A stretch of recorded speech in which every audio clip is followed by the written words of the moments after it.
Les plus d'or, donc au nom des critiques français et étrangères, les meilleurs de l'année, des écoles de cinéma, mais aussi des personnalités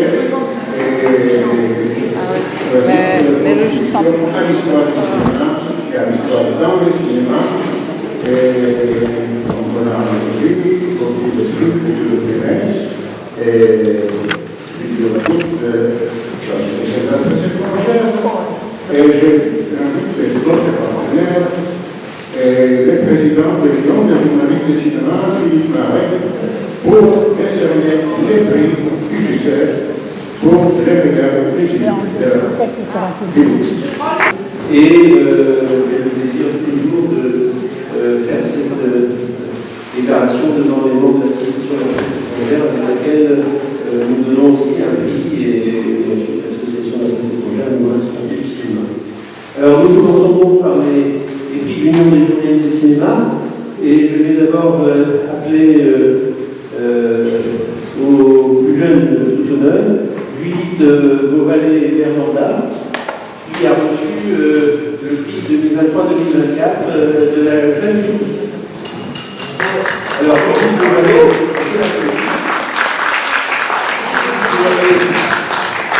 Beauvalet a un site internet, travaille régulièrement un site internet que tout le monde connaît, qui s'appelle Les Points d'Armes, qui a un contenu très large avec les outils cinématographiques.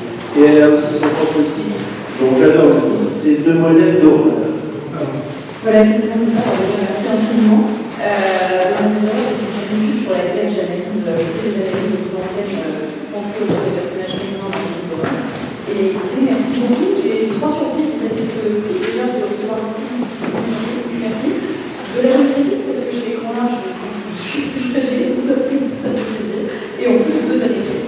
Oui, on a, comme le gouvernement dernier, on a pensé que c'était inutile, en plus avec les montages en post-Covid l'an dernier, donc on a préféré vraiment le donner à quelqu'un qui le méritait. Du coup, c'est un petit peu merci.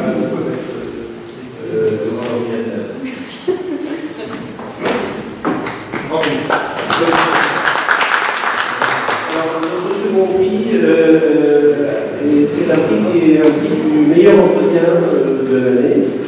Il est donné soit à l'entretien journalistique, soit à un livre d'entretien, selon les années, et selon aussi ce que nous trouvons comme entretien intéressant dans la personnalité du cinéma.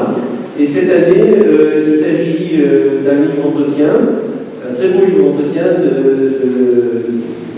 l'entretien de Muriel Joudet, qui travaille au Monde, avec Catherine Breillat. Et pour le recevoir, Muriel Joudet, malheureusement, ne peut pas venir parce qu'elle est aussi enseignante et que son lycée dit que comme elle avait bloqué un horaire, enfin, je ne sais pas ces détails. Bref, elle n'a pas pu se libérer, mais en revanche, le livre a été édité aux éditions Caprici, que vous connaissez sans doute, et qui sont spécialisées dans l'édition de livres de cinéma et aussi d'ailleurs font d'autres choses, etc. Et c'est l'un des rares éditeurs indépendants spécialisés dans l'édition de cinéma. Si vous avez envie d'écrire un livre de cinéma qui ne soit pas tout à fait, qui soit pas très long racontant comment il est arrivé avec Quentin Tarantino sur le port de Los Angeles, eh bien, vous pouvez vous adresser à Maxime Werner, qui est là, qui est le directeur éditorial de Caprici, qui va recevoir le prix en son nom. Merci beaucoup, merci à tous. Je salue le nouveau Emmanuel qui m'a quand même fait passer un petit mot que je voulais. Donc, je regrette de ne pas pouvoir être avec vous aujourd'hui. Je suis en train de montrer Red Bull à une classe de seconde. Il y a quelques années, alors que je n'étais qu'une étudiante, j'avais eu le prix de la jeune critique. Aujourd'hui, celui du meilleur entretien. Je remercie donc l'Union des journalistes de cinéma de suivre mon travail et de le supporter. Un critique n'a pas souvent l'occasion d'être distingué et récompensé, c'est même plutôt à nous critiques de mettre en valeur le travail des autres. Un prix est donc un événement inespéré que je prends comme un grand encouragement et du carburant pour les projets à venir. C'est donc extrêmement précieux. Je remercie aussi les éditeurs Maxime et Camille, ainsi que Catherine Breillat, qui est ravie et qui vous remercie chaleureusement depuis son Portugal. Je associe évidemment à ce remerciement de Luca Pecci. Merci beaucoup à tous.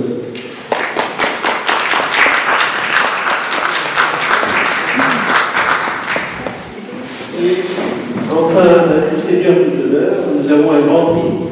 Ce grand prix est décerné traditionnellement à la carrière d'un journaliste dont on a apprécié pendant un minimum d'années. Combien? C'est la carrière. Et donc, un journaliste ou un critique de cinéma qui a marqué en quelque sorte le travail, qui a été vu, écouté, lu et eu une certaine influence. Et j'ai le plaisir aujourd'hui d'accueillir pour notre grand prix Eva Bétan, dont on a tous entendu la voix, on n'a pas forcément vu, puisqu'elle est la voix du cinéma sur France Inter depuis 20 ans à peu près. 30. Moi je vais les faire venir. Non, mon premier festival de Cannes, c'est 1989, 16 chansons de vidéo. J'ai souffert et j'ai eu la chance de travailler dans un organe de presse qui m'a laissé une certaine chance.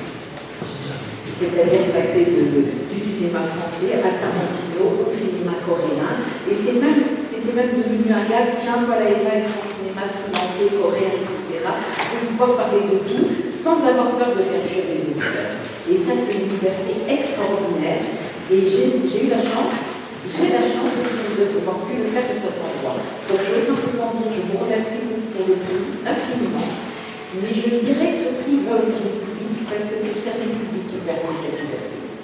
Et que personne ne veut dire, mais tu parles d'un film difficile, et là, et donc ça va, les auditeurs sont au moins aussi intelligents que lui, les lecteurs sont au moins aussi intelligents que lui, tout va bien. Voilà. Et puis une autre chose, ils sont entrés dans une salle à devant du bébé. Et le jour où les gens ont assez, il faut qu'ils chantent.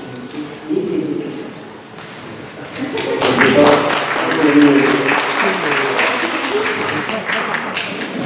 Merci. On honore sa carrière, sa performance de cette année. Cette fois, c'est la carrière qui est primaire. Et nous avons décidé d'honorer notre ami, notre espagnol, Julio Feo,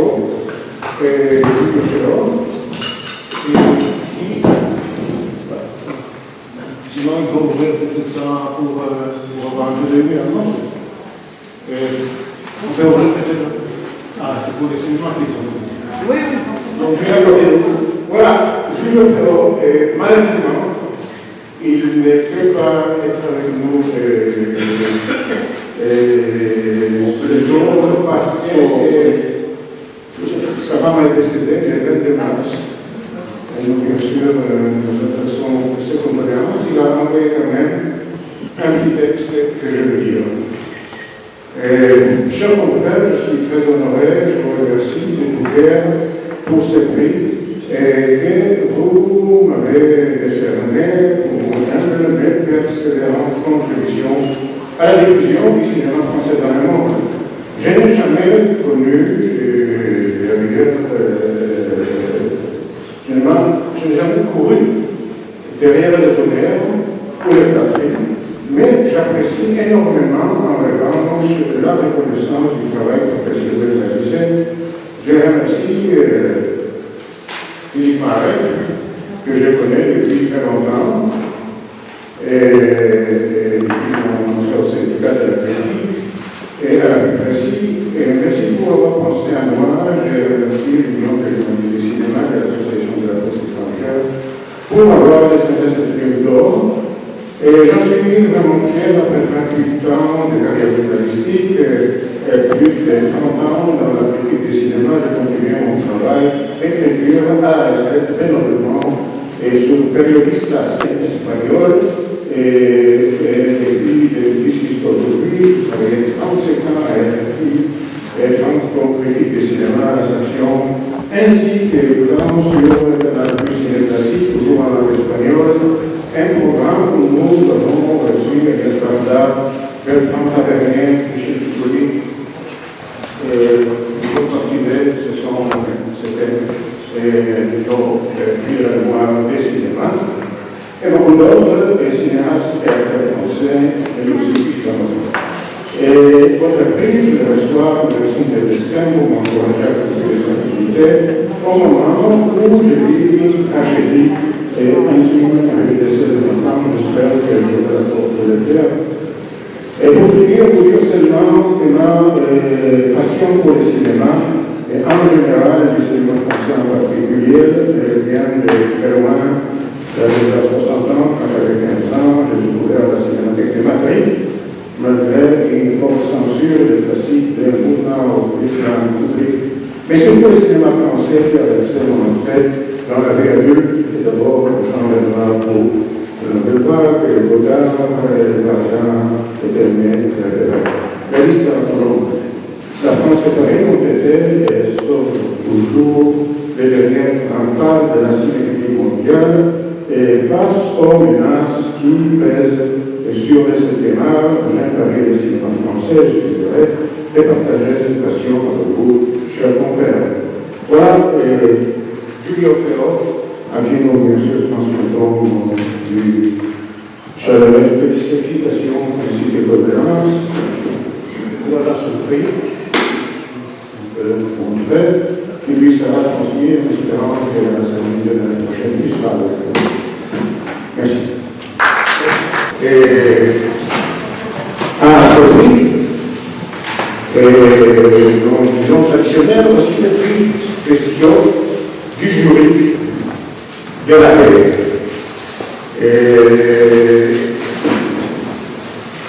Il y a un bête. Il y a une surprise qui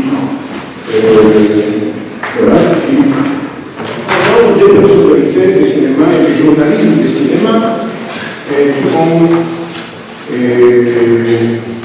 qui ont marqué, si vous voulez, notre séjour, notre travail ici. Et cette fois, il y a un prix spécial qui est de cette même personnalité que nous voyons partout depuis des années, dans tous les grands festivals du cinéma, que nous voyons avec nous dans les différents événements du cinéma à Paris, beaucoup au Festival de Cannes, qui même avec représenté l'exposition, en Europe, si vous voulez,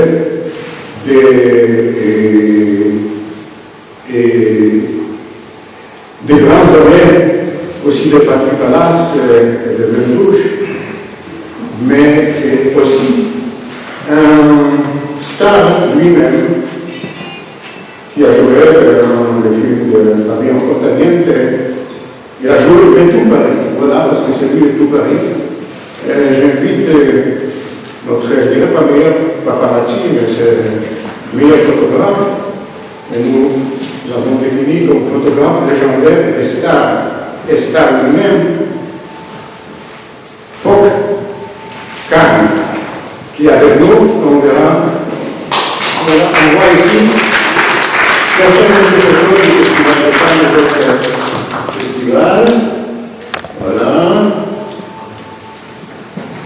Tout ça fait par Foch Kahn, toujours présent, toujours travail depuis tant d'années. Je t'invite pour recevoir ton prix et nous dire quelques mots.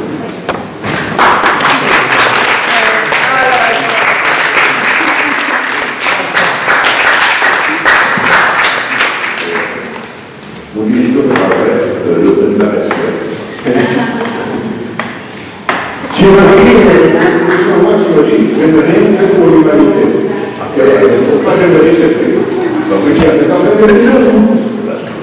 Je sais que passer par là, je viens au-delà, j'ai vu la communauté. Voilà, et donc c'est les balances et les végétales. Vaughan, notre grande star de photographe du cinéma et de la vie parisienne, cette fois honorée par la presse étrangère. Et continuons avec vous. Et dans le cadre de ce hommage, nous nous sommes permis aussi de remercier l'un de nos membres, qui est toujours ici, fidèle au poste, un grand journaliste iranien, bon, aujourd'hui dans l'opposition, on peut dire,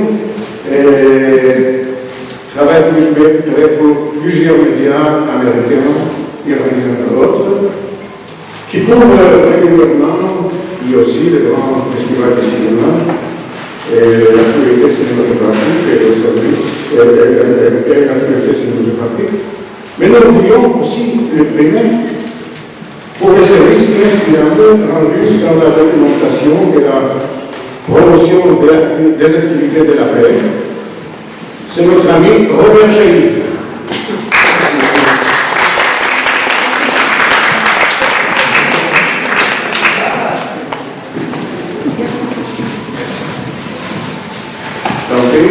Peut-être on demandera aussi un représentant de la paix, si tu veux lui donner Emma. Emma. Oui. Voilà.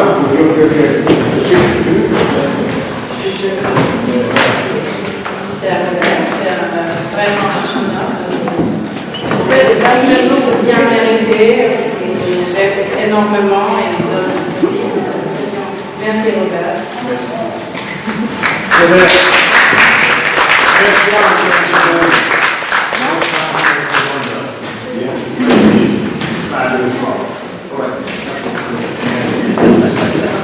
Voilà, après avoir honoré le journaliste, nous passons maintenant donc, à notre chapitre, si vous voulez, cinéma, mais c'est le cinéma.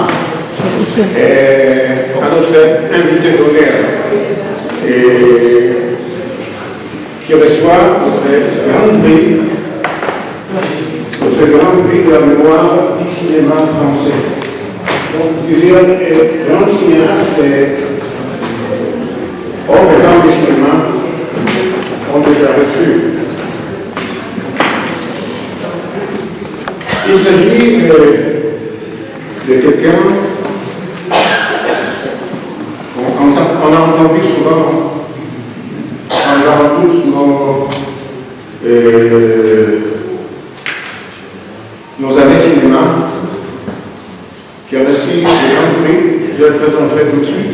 Mais d'abord, voyons un petit résumé pour voir de qui il s'agit.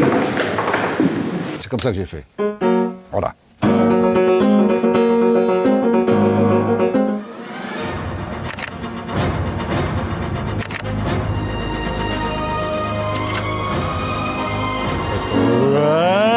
Voilà, c'est ça. Et toujours la même chose. Suivez-moi. Donc ici, j'écris et je compose et j'improvise aussi. Par exemple, c'est ici, sur ce piano-là, que j'ai trouvé la musique pour le film de Benex, 37.2 le matin.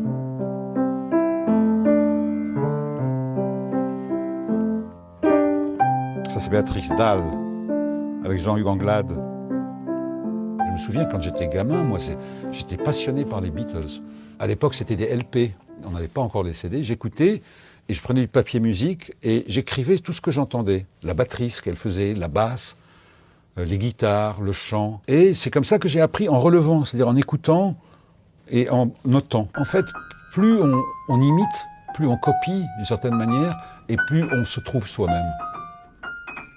Voilà ce que fait la musique. Elle change le sens de la scène. Une scène joyeuse et enlevée, avec des envolées, elle devient sinistre. Une musique, la même, c'est le même thème. La première fois, c'est.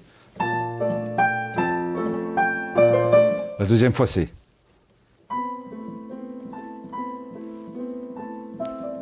C'est le même thème. Et ça change tout. Complètement. La musique de film est importante parce qu'elle exprime ce que les images et les dialogues ne suffisent pas à exprimer. C'est-à-dire qu'elle exprime l'âme, l'essence d'un film et tout ce qui est indicible. Ce qu'on ne peut pas dire, la musique est là pour l'exprimer. Dans Bernard Herrmann, dans Psycho, il y a tweet, tweet, tweet, tweet, tweet, n'est-ce pas? Bon. C'est un vocabulaire musical comme s'il y avait une sorte de correspondance image et musique. Mais je pense qu'il faut inventer un vocabulaire par rapport à chaque film. La harpe. Le piano, mettons, on m'envoie une scène. Je vais la regarder, le temps qu'il faut, jusqu'à ce que vraiment elle soit en moi, presque dans mon cœur, dans mes cellules. Et avec le souvenir de cette image, de cette scène, je cherche la musique. Mais je ne veux pas rester face à une image et dire « tiens, je vais faire ceci ou cela ». Parce qu'on finit par faire quelque chose qui est redondant, quoi, qui souligne, qui accompagne, mais la musique n'est pas simplement pour accompagner, elle est là aussi pour habiter le cœur d'un film.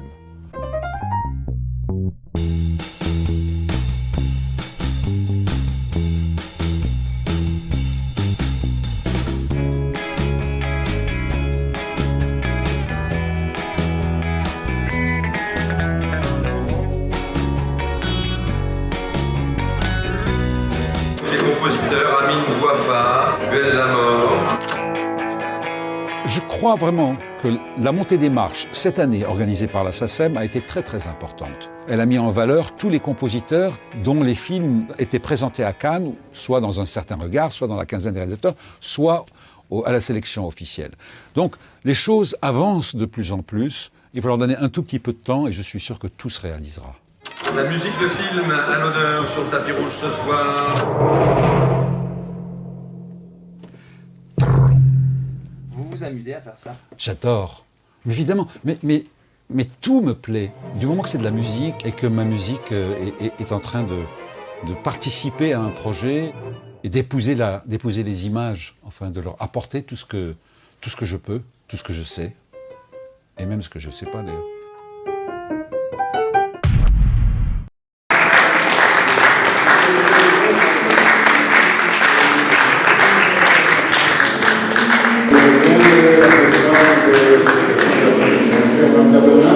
Elle est présidente de l'UGC de Marek. Oui, qui est un peu responsable, paraît-il, de passer de l'eau et je l'ai vraiment. Ça reste.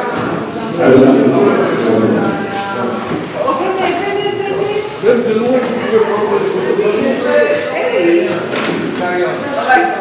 Je rappellerai tout simplement, avant la parole, et quand même Fantine, donc évoqué le César monsieur pour la main, et puis l'Oscar de la meilleure musique, l'Oscar pour les Nations Unies, on vient de voir, et oui, on va en parler.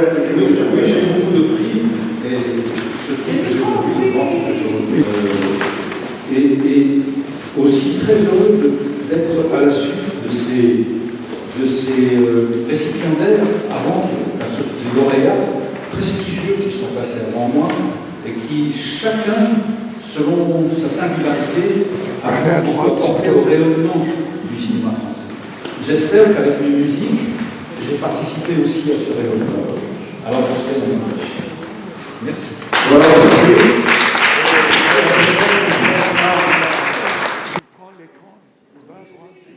Voilà, profil. Merci beaucoup. Merci vraiment.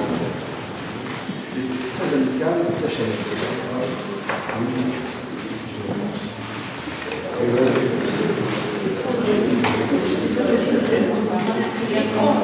Le micro n'est pas ouvert.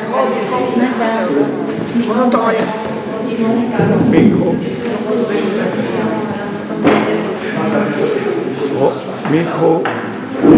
Micro. Alors quand je disais, je suis très heureuse et on m'aurait dit que ça fait ce prix. Non seulement pour les conférences et d'autres contributions à la communauté du cinéma dans le monde, mais aussi, vous savez, à titre personnel, je pense que le film pour lequel vous avez fait la musique, ils étaient venus par les Français, mais aussi à l'étranger. Ah oui. Donc, les étrangers, par exemple, j'ai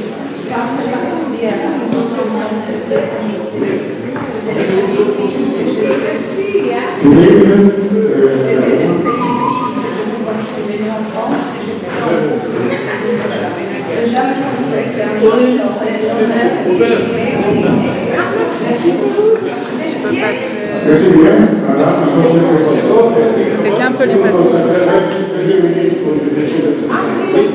17 mois. Et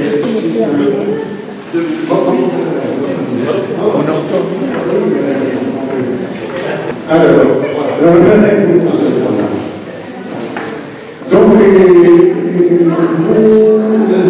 à la musique d'une façon, et surtout la musique du cinéma, d'une façon pas très traditionnelle. Vous n'étiez pas formé tout ça. Non, en fait, je suis dans une famille où il n'y a absolument aucun artiste. J'étais comme un mouvement noir. Au Liban, il y avait et puis mes parents m'avaient mis pensionnaire à 4 ans, j'ai eu 4 ans à 14 ans. Et la seule chose, je crois, qui m'a vraiment permis de vivre ces années difficiles, ça a été une demi-heure par semaine, un cours avec un professeur de piano. Donc c'est là que j'ai commencé à lire, à apprendre à lire, à écrire, et je me suis dit, ça c'est mon avenir. Et pour que ce soit mon avenir, je vais faire de cet alphabet mon alphabet. C'est-à-dire que je vais tellement lire de musique que quand j'ouvre une partition, je vais pouvoir l'entendre. Et c'est ça qui est à l'origine, si vous voulez, de ce qui était ma vocation. Mais après, je ne me suis jamais intéressé vraiment à la musique de film. Je sais que j'avais entendu des musiques de films formidables. J'avais vu quand j'étais gamin, j'avais vu un film qui s'appelle Marnie, et Hitchcock, avec la musique de Bernard Herrmann, qui était une merveille. Je disais, oh mon Dieu, il y a de la musique dans ce film. Donc, je n'étais pas passionné par ça. J'étais passionné par la chanson, par la musique brésilienne, par les Beatles, par Marvin Gaye, par Stevie Wonder, et aussi par Jean-Sébastien Bach. Ce Bach est resté toujours pour moi comme la colonne vertébrale de ma vie et de mon évolution. Voilà. Et bon, petit à petit, je ne sais pas comment ça s'est passé, il y a toujours un ange qui a guidé mon chemin. En 1979, Jacques Dutronc, qui était marié à François Hardy, je produisais, moi, comme producteur et compositeur avec Michel Jonas. Je faisais des chansons poètes, a parlé de moi à Jean-Luc Legare. Jean-Luc Legare est venu me voir. Et il m'a dit, voilà, je veux que vous fassiez la musique du film, sauf qu'il peut la vie. J'ai dit, est-ce que je peux voir des images? Il m'a dit, oh, c'est pas nécessaire. C'est pas nécessaire. Je vous parle. Alors, il m'a raconté l'histoire comme Jean-Luc Godard, la connu, par contre, et j'ai écrit une musique sans avoir vu des images. Et il a pris cette musique et il a monté la musique sur des images. Ça a été ma première approche avec le cinéma. Et je me suis dit, finalement, je me demande s'il n'a pas raison, et si les réalisateurs n'ont pas tort, finalement, de mettre un compositeur dans le circuit uniquement quand ils ont fini de tourner, ou le montage. Un compositeur, c'est vraiment quelqu'un qui travaille avec, et si on le fait venir uniquement à la fin, il n'a pas assez de temps pour donner l'essence de son inspiration et de son art. Donc il fait ce qu'on attend de lui, c'est-à-dire de la musique, l'art, ça comme on fait, comme disait Stravinsky, papier peint. Moi je crois à la relation compositeur et réalisateur depuis le début, pour qu'il y ait ce que votre directrice tout à l'heure disait, Maria, elle a dit, quand j'ai vu 37.2 le matin de Venelle, j'avais l'impression vraiment que c'était un mariage incroyable, mais oui, c'était un mariage incroyable, parce que la musique a été composée avant le tournage. Donc, le chef opérateur la connaissait, les acteurs la connaissaient, le cadre la connaissait, le réalisateur n'en parle pas, et après on dit, oh, cette musique marche bien avec l'image, mais c'est normal, elle a été faite en même temps, collaboration, c'est pas fait après, ajouté. Voilà. C'est pas une chose qu'on peut pratiquer avec tous les réalisateurs, mais je peux dire qu'avec Venex, avec Jean-Jacques Hano, avec Anthony Minghella, avec Robert Altman, et quelques autres. Minghella, c'était 3 fois, non? 3 fois, 4 fois. Avec Minghella, j'ai pu vraiment faire ça, c'est-à-dire écrire de la musique avant, et évidemment, une fois que le film est tourné, une fois que le montage est en train de se faire, réagir encore. Je vous donne des musiques, débrouillez-vous les gars, non? Je suis là, mais je vous ai déjà donné le plus important, l'essence. À partir de maintenant, on va essayer d'aller plus loin, en fonction de chaque ligne de dialogue, en fonction de chaque couleur, en fonction de chaque mouvement de caméra. Et pour moi, un des plus beaux films sur lequel j'ai posé de la musique, c'est un film de Minghella qui s'appelle The Talented Mr. Ripley. Pour moi, ça, tout le monde parle de René Clair. Avec Godard, c'est Ripley, c'est ce qu'on a comme ça. Oui, moi je trouve que c'est un film extraordinaire. Et donc, si vous voulez, chaque fois, j'ai été obligé d'aller au-delà de mes connaissances, au-delà de mes habitudes, au-delà de nos habitudes. Quand on fait trop de films en tant que compositeur par an, on ne peut que se reposer sur ses habitudes. On n'a plus le temps de se remettre en question, de oser. Il faut oser. Voilà. Et le monde, aujourd'hui, ne nous permet pas assez d'oser. Parce que pour oser, il faut refuser de gagner vite pour aller plus loin. Voilà. C'est tout ce que je peux dire. Voilà, c'est bon.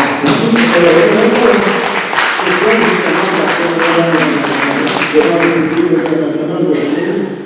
Et votre carrière internationale américaine, bien sûr, vous avez un Oscar, bien sûr.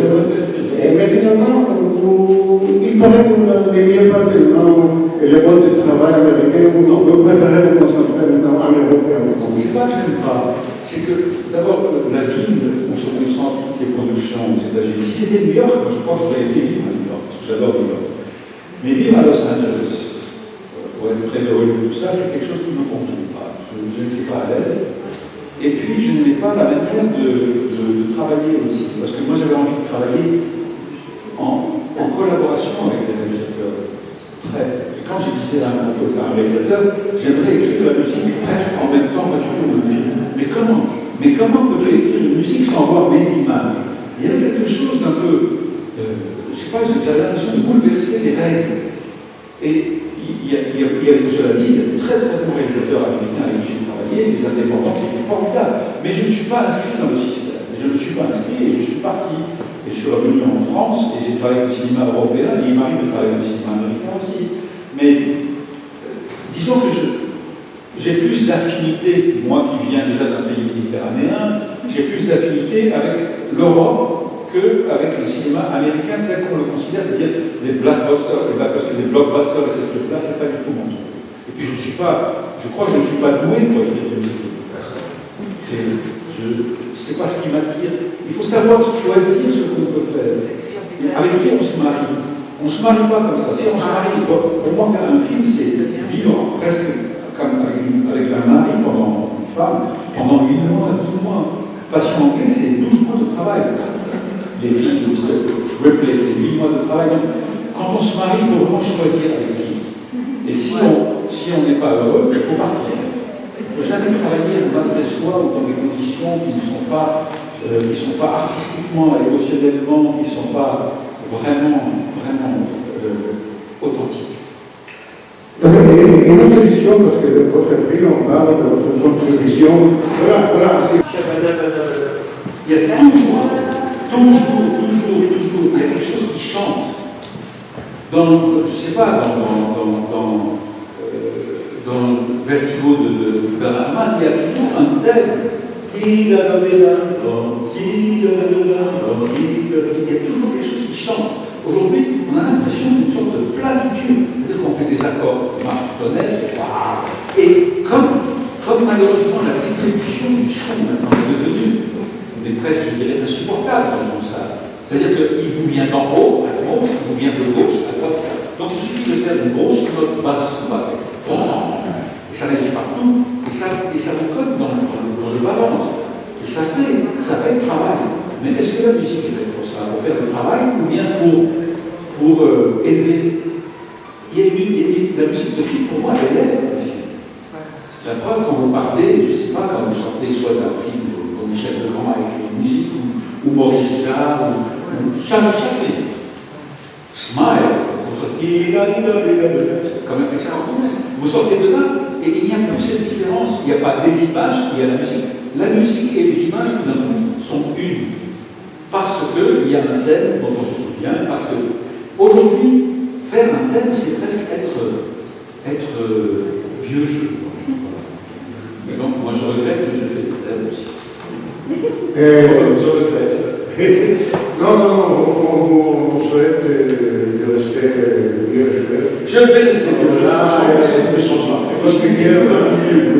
Et quand il y a réunion publique, je pense du monde entier, on en a besoin aujourd'hui de cette unité, de cette compréhension, etc., autour justement de vos thèmes et de tous ces grands films et de vos œuvres, et de contribuer quand même à notre bonheur, à l'heure où votre bonheur n'est pas dans le cœur. Et pas dans le cœur. Merci bien.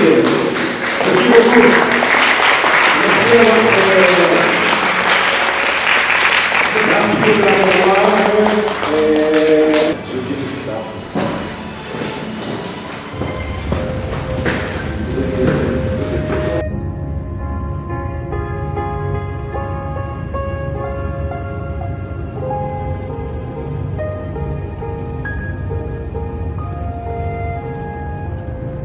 Il était venu. C'était lui, À l'arrière, cette forme à peine visible, qui ne faisait aucun mouvement, terrassée. Elle était accoudée au bastingage, comme la première fois sur le bac. Elle savait qu'il la regardait. Elle le regardait, elle aussi.